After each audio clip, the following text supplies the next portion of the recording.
I forget, before I say anything else, I want to give a big shout out and a thank you to everybody here at the Roxie Theater for helping make this happen. It's a really big deal, and I can't thank all of them enough. Ariel, Lex, the whole crew. It's been wonderful to work with, so I just want to make sure that everybody knows about that. Anybody have anything you'd like to talk about? Questions? I want to know what happened to that baby. The baby?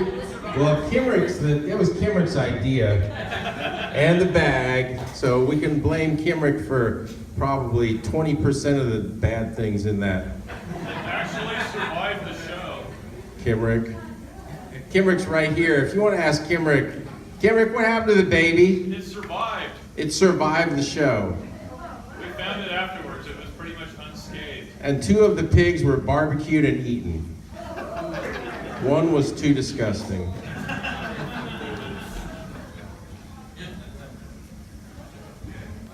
Anybody else? How do you get your ideas for your machines? Ideas? Is that what they call those? Is that what you young kids call those these days? Well, for which machine? Any of them. I mean, they're all so Okay, bizarre. it's just really it's even more arcane than the shows. But okay, so the spine robot, which is outside now, so that's topical.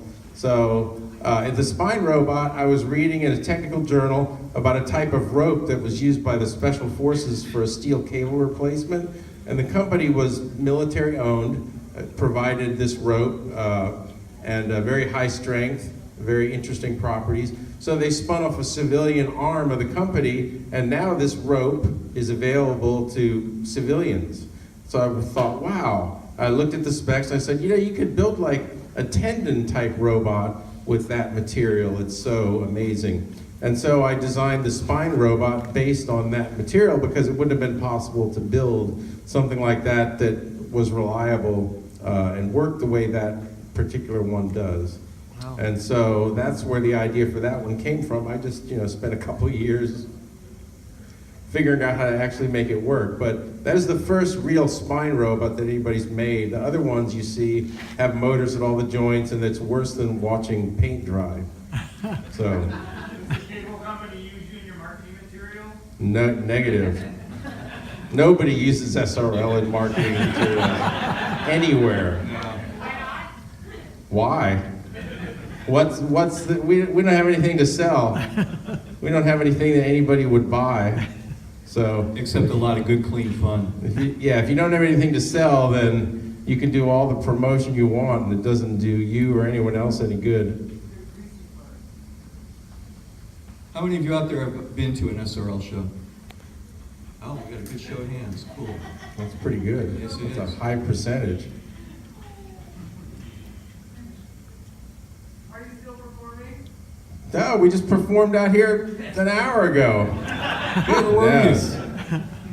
And then we performed for Terry Zwigoff for his movie Budding Prospects.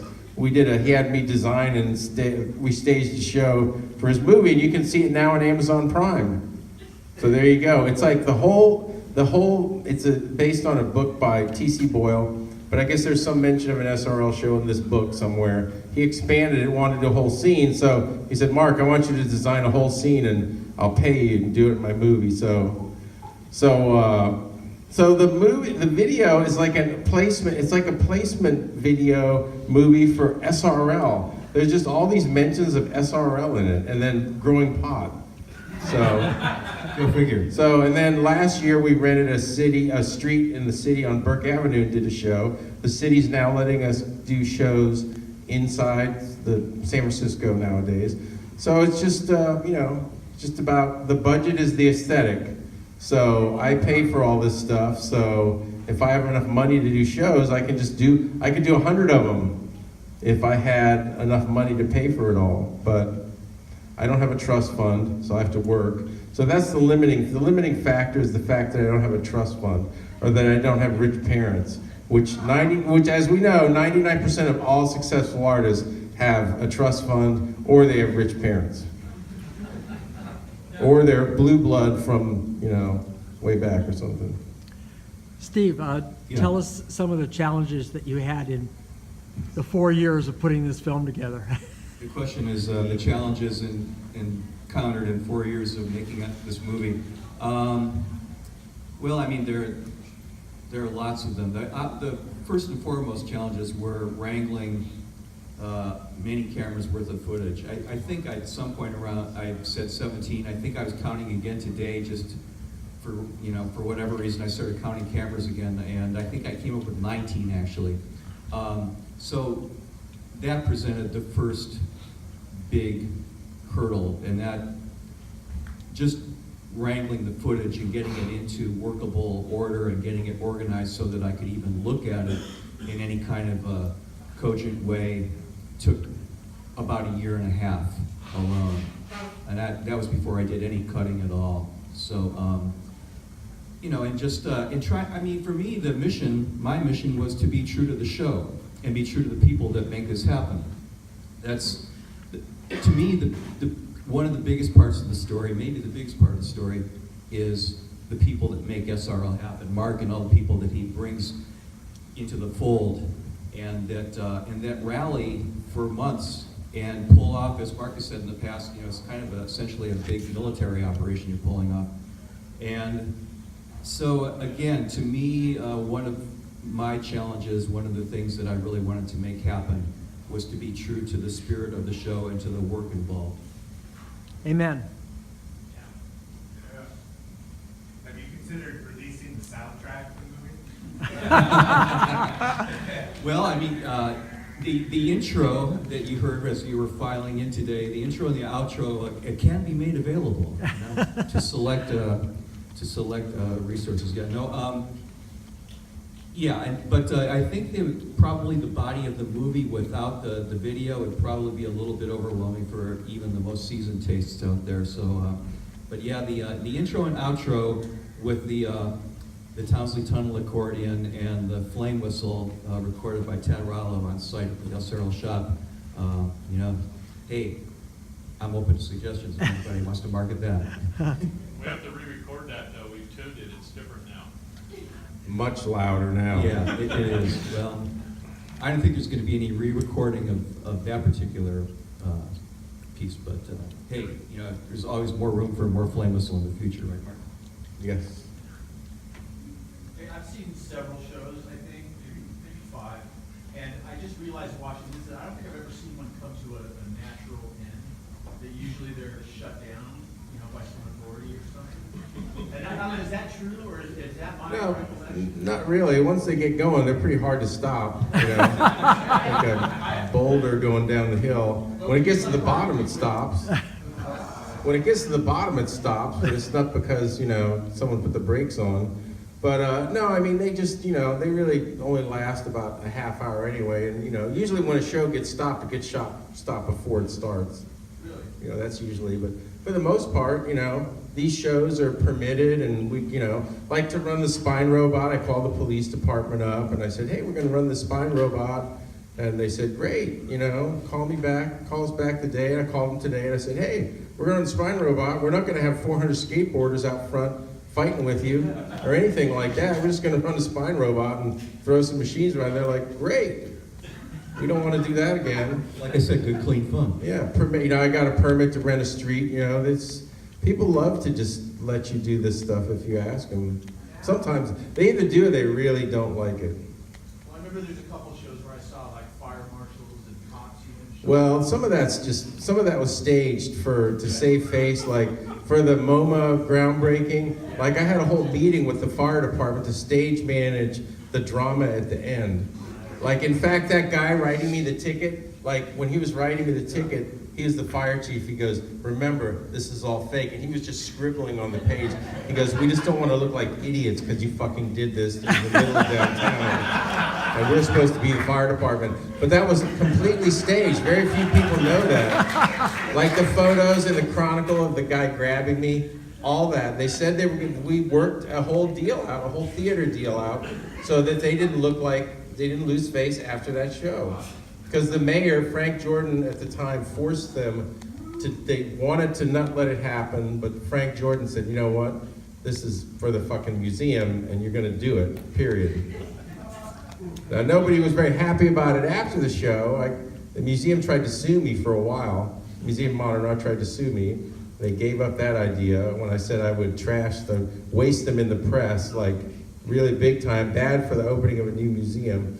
So that never happened, but you know, they completely struck all the video and all the documentation of that show from their archive. I know that because a woman who works there was looking for information about the other groundbreaking for the new groundbreaking. She's like, there's not even one sentence mentioning that you were even at that groundbreaking. It's completely erased. Even though we made a whole documentary and blah, blah, blah. Have you ever been arrested? For shows? Me Yeah. and Dingle got arrested for a show. Dingle got arrested because he didn't listen to me. I could have taken the rap, but after the crime, you know, what happened is we got warned by the fire department not to do any more shows in the city in 1995. And so I said, hey, I got a great idea. Let's do a show next to the post office and call it the Crime Wave Show.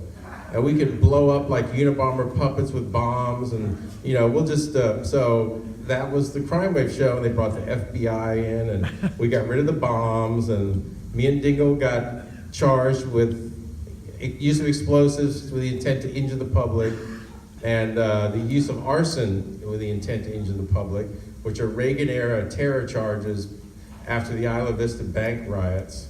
That was a new law at that time, and so we got charged with it, and those are felony charges, and then we had to go to jail for a day. The police totally apologized.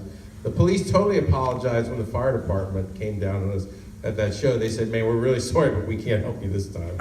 Because they would always keep the fire department off our ass. They would chase them all away from the show, and eventually the fire department just gave up doing anything at our shows because the police would always just tell them to beat it. So that was the secret to why we got away with this for so many years. And then, you know, then what happened is me and Dingle had to plea bargain down to arson, misdemeanor arson. So when I get stopped for a traffic ticket, I'm doing something shady, and the police go, have you ever been arrested before? And I say, yeah. And they go, what for? And they go, oh, arson, huh? Literally, it's on my record as arson conviction. So. And I couldn't do an SRL show for 1 year in California, or the felony charges would be reinstated. So that was my only real brush with the law with SRL. Other arresting, you know, just kid stuff. Nothing bad, no murder, raps, or, you know, I never did anything I was, you know. Caught for. Yeah, I never got caught. Nothing you weren't proud of. Nothing I wasn't proud of, nothing I regret, and nothing I got caught for. So,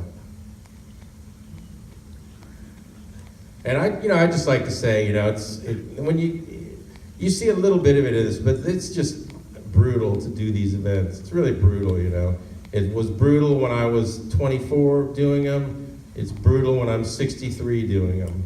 It's just brutal. It's brutal for the crew. We don't get paid. It's stinky, dangerous work. It's like working in a fucking steel mill, except you don't get paid, and it's not 1950 anymore. And, you know, everyone just holds it together. I don't know how it happens, but somehow we're able to do this and do the shows in a safe way and actually make an actual theatrical event out of it. And, you know, it's just unbelievable to me. Every time it happens, I just can never believe that, you know, not that I have a ton of respect for my crew, I'm telling you, mega respect, but like, they just seem like normal people, not paranormal people, but sometimes it just seems like they're paranormal, they must be paranormal, or we wouldn't be able to do these shows, I think. So, yeah, I just want to say you get somewhat of a feeling for that in this video, I think, way more than a lot of the other documentaries. There've been a number of other documentaries, but you know, this one really catches an amazing sense of what the show was like, you know, really very carefully in a very detailed way. And you know, to me, that's the special thing about it. Did you shoot any footage after the show? I mean, that's something I've always wondered too, is like, I've never been there the day after. You know, did you think of taking it further on? I myself shot some footage the day after while we were, breaking things down and cleaning up and so forth. But it just didn't work in the context of everything else as a total statement of as a movie. It ended the way the event ended, and that was what, again, I wanted to be true to the event, and to see people shuffling around the day after would have been true to the work, but it wouldn't have been true to the event and the show. And I think we wanted, and I know Mark too, and everybody involved wanted this to make a statement about this particular show, and I think that's the way we ended it. Are you guys gonna come back to LA, Rob? Well, yeah, but it's expensive. You know how much it costs to do that show? It's like 70 or 80 grand. I gotta pay for that shit. You gotta work out, and very few people, it's a very rare person who wants to produce a major SRL show or wants it anywhere near there or connected to them in any way. Legitimate people legitimate and very wealthy people that would be normally funding these types of events don't usually step forward and do that for some reason. I don't know why, to me, I would be, if I was we really tried hard to get Google to me and Steve made a whole promotional video. I was like, Google, I will come to your campus. We will just stage these shows every month without warning. I mean, the campus is so boring. This would be really exciting for everybody. We made a whole video about it. Sergey Brin actually watched the video and actually considered it. They brought me down there to talk to a Google fellow, which is a mucky muck of some level, seriously for 8 hours about doing this project at Google, and having them fund it. But you know what? I mean, I think I would have jumped at the chance if I was Sergey and said, damn, that's gonna spur productivity. We're gonna make millions. I mean, we did a show in Tokyo, downtown Tokyo. The budget was over $500,000, downtown Tokyo, 6 acres in downtown Tokyo, 99. It was funded by NTT, which is the biggest telecom company, the telecom company in Japan. At the end of it, I talked to one of the executives and I said, well, what did you guys think? You spent a lot of money. And he goes, we will make so much money from this show. And I said, you will? And he goes, oh yes, now young people, 5,000 people watch it. Now young people all over Japan will scramble to buy our products. We will make 10 times what we paid. I'm like, damn, that's thinking, these guys are ahead of the curve. But it doesn't seem to be the case here. So we just keep building machines and praying. Every day I get up in the morning and I get down on my knees and I pray that someone will facilitate somehow, financially or otherwise, an SRL show. Every day I do that.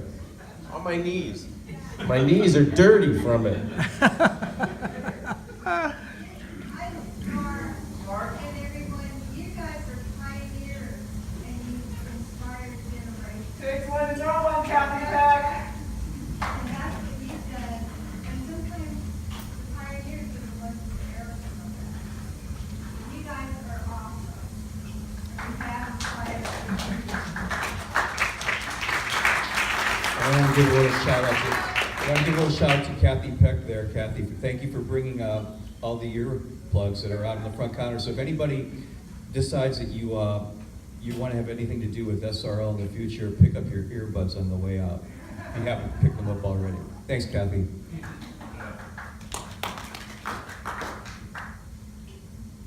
Yes. Mark, do you think after all these years that the art community is finally thinking you guys, giving you a lot more respect? I think they're ignoring us a lot more. I think they're really ignoring us much more than they used to, which is amazing, really, when you think about it. But no, I don't think the art world thinks it's art.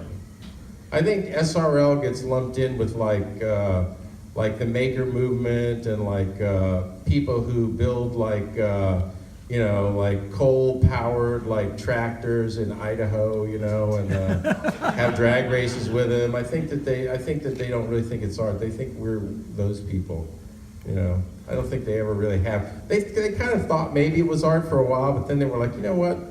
These are just fucking a bunch of weirdos. Like, they don't, you know, we don't want to have anything to do with them. And so, unfortunately, that cuts into the bottom line with like getting into the museums and stuff like that. And my experience whenever I do deal with people in the art world is they wish we weren't there. They wish I was somewhere and I wasn't talking to them.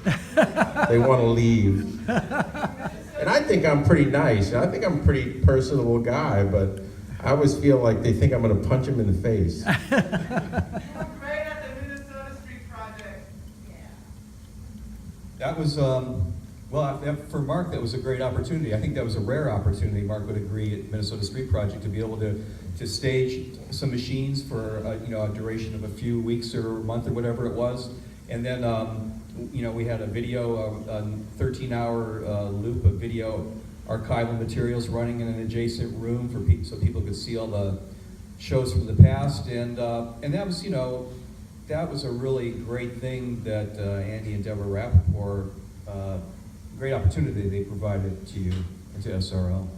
Yeah, and Andy's a big fan, apparently. And so he facilitated all this stuff. And he was like, first we were just going to have one machine there. And he was like, he heard that we were going to be, at the thing with... The Burke Avenue shoot, no? Yeah. And he goes, oh, why don't you have a bunch of big machines? I was like, sure. I always jump at the chance to do anything. So in that case, yeah, it turned into a show, renting a street from the city and all that stuff. And we had a great, I know Mark and Jake Getty in particular had a great time running the track robot in the Minnesota Street Project Gallery. That was a lot of fun. But I've never been asked to do anything like that in a gallery, really. Yeah. In 38 years. So how are those odds? How are them odds? I don't know if I could wait another 38 years to do that again. I just might not be able to wait that long. Are you gonna have a 40th anniversary show? Oh, goodness. That's a couple years away. I don't plan that far ahead. But I'd have to start Yes. planning the movie now. Yes. Yes. Totally. And someone's going to fund it, in some amazing exotic location. I want to do a show in Tehran. So we're going to do it in Tehran. The government in Iran's going to give me all the money they're making because the sanctions are dropped. They're going to drop me a couple mil. They say, dude, you're our guy from San Francisco. You get your people together and come over here and do that show. I'll make that right movie. now. Everyone in the Middle East is going to come there. It's going to be hands down the most peaceful thing that's happened there for 1,000 years. Now we're talking. 40th anniversary, SRL Tehran. I'm serious. There's people over there that would love one of these shows. Iran's more American than America. They are. Iranians are very, I think they'd be highly amenable to a little transformative relief like that SRL can provide. just don't take it seriously. Exactly. Please.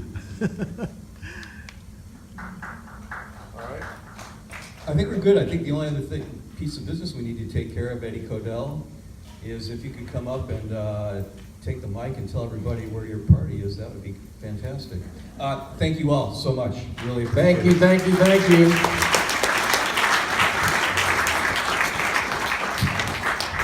So it's actually your party, our party, everybody's party.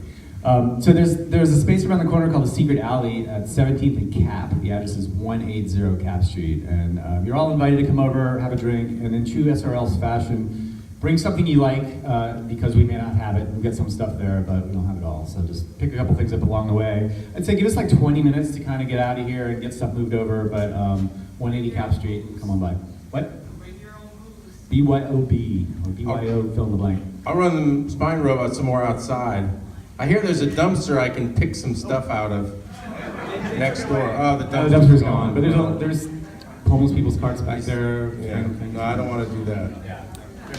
I'll pick some pockets or something like that. All right, thanks again to all of you. Thank you.